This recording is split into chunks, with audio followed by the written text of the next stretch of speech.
দাদি আমাকে নাচ শিখিয়েছে, গান শিখিয়েছে, আবার সাপ ধরাও শিখিয়েছে। আর কি করেছে? বারে আবার অনেক মন্ত্র শিখিয়েছে। সব মন্ত্র তো শিখাই নাই, আর একটা মন্ত্র বাকি আছে। সেই মন্ত্র আমার কাছে আছে, বুঝছো? ওই মন্ত্র তো শিখিস নাই, শিখেছো কি? তাহলে কেমন করে গান শিখেছে একটু দেখো তো দেখি।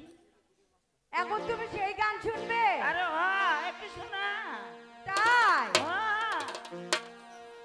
তোমরা কাউকে বলো না, এই বুড়ি ভাগে থাক, কাউকে বলো ভাগে থাক, ভাগে থাক।